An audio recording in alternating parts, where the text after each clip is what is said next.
Hello everyone, my name is Ian and I'm going to read you a story. Then let's start. And the title is Wayside School by Lewis Sacker.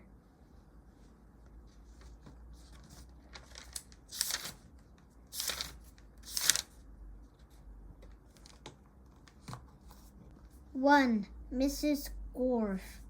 Mrs. Gorf had a long tongue and pointed ears. She was the meanest teacher in Wayside School.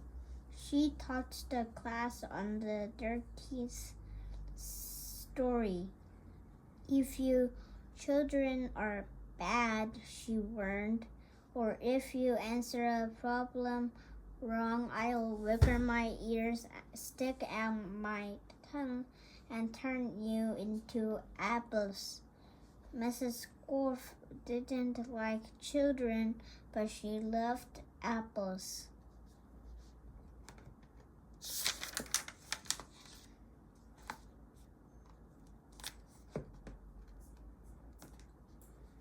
Joe couldn't add. He couldn't even count, but he knew that if he answered the problem wrong, he would be turned into an apple. So he copied from John. He didn't like to cheat, but Mrs. Gorf had never taught him how to add. One day, Mrs. Gorf caught Joe copying John's paper. She wiggled her ears, first her right one, then her left, stuck out her tongue, and turned Joe into an apple. Then she turned John into an apple for letting Joe cheat. Hey, that isn't fair, said Todd. John was only trying to help a friend. Mrs. Gorf wiggled her ears, first her right one, then her left, stuck out her tongue, and turned Todd into an apple. Does anybody else have an opinion? She asked. Nobody said a word. Mrs. Gorf laughed and placed the 3 apples on her desk. Stephen started to cry. He couldn't help it. He was scared. I do not allow crying in the classroom, said Mrs. Gorf. She wiggled her ears, first her right one, then her left, stuck out her tongue, and turned Stephen into an apple.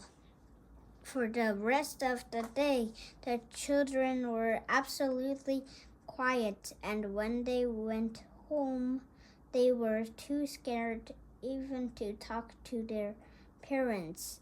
But Joe, John, Todd, and Stephen couldn't go home. Mrs. Gorf just left them on her desk. They were able to talk to each other, but they didn't have much to say. Their parents were very worried. They didn't know where their children were. Nobody seemed to know. The next day, Casey was late for school. As soon as she walked in, Mrs. Gorf turned her into an apple. Paul sneezed during class. He was turned into an apple. Nancy said, "God bless you," when Paul sneezed. Mrs. Gorf wiggled her ears, first her right one, then her left, stuck out her tongue, and turned Nancy into an apple. Terence fell out of his chair. He was turned into an apple. Marincia tried to run away. She was halfway to the door as Mrs. Gorf's right ear began to wiggle. When she reached the door, Mrs. Gorf's left ear wiggled. Marincia opened the door and had one foot outside when Mrs. Gorf stuck out her tongue. Marancia became an apple. Mrs. Gorf picked up the apple from the floor and put it on her desk with the others.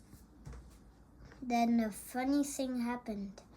Mrs. Gorf turned around and fell over a piece of chalk. The 3 Erics laughed. They were turned into apples. Mrs. Gorf had a dozen apples on her desk. Joe, John, Todd, Stephen, Kathleen, Paul, Nancy, Terence, Marancia, and the 3 Erics. Eric Fry, Eric Bacon, and Eric Ovens. Lewis, the yard teacher, walked into the classroom. He had missed the children at recess. He had heard that Mrs. Gorf was a mean teacher, so he came up to investigate. He saw the 12 apples on Mrs. Gorf's desk. I must be wrong, he thought. She must be a good teacher if so many children bring her apples. He walked back down to the playground. The next day, a dozen more children were turned into apples. Lewis, the yard teacher, came back into the room. He saw 24 apples on Mrs. Gorf's desk. There were only 3 children left in the class. She must be the best teacher in the world, he thought. By the end of the week, all of the children were apples. Mrs. Gorf was very happy. Now I can go home, she said. I don't have to teach anymore. I won't have to walk up 30 flights of stairs ever again. You're not going anywhere, shouted Todd. He jumped off the desk and bopped Mrs. Gorf on the nose. The rest of the apples followed. Mrs. Gorf fell on the floor. The apples jumped all over her. Stop, she shouted, or I'll turn you into applesauce. But the apples didn't stop, and Mrs. Gorf could do nothing about it. Turn us back into children, Todd demanded. Mrs. Gorf had no choice. She stuck out her tongue, wiggled her ears, this time her left one first, then her right, and turned the apples back into children. All right, said Marancia. Let's go, Lewis. He'll know what to do. No, screamed Mrs. Gorf. I'll turn you back into apples. She wiggled her ears, first her right one, then her left, and stuck out her tongue. But Jenny held up a mirror, and Mrs. Gorf turned herself into an apple. The children didn't know what to do. They didn't have a teacher. Even though Mrs. Gorf was mean, they didn't think it was right to leave her as an apple, but none of them knew how to wiggle their ears. Lewis, the yard teacher, walked in. Where's Mrs. Gorf? He asked. Nobody said a word. Boy, I am hungry, said Lewis. I don't think Mrs. Gorf would mind if I ate this apple. After all, she always has so many. She picked up the apple, which was really Mrs. Gorf, shined it up on his shirt, and ate it.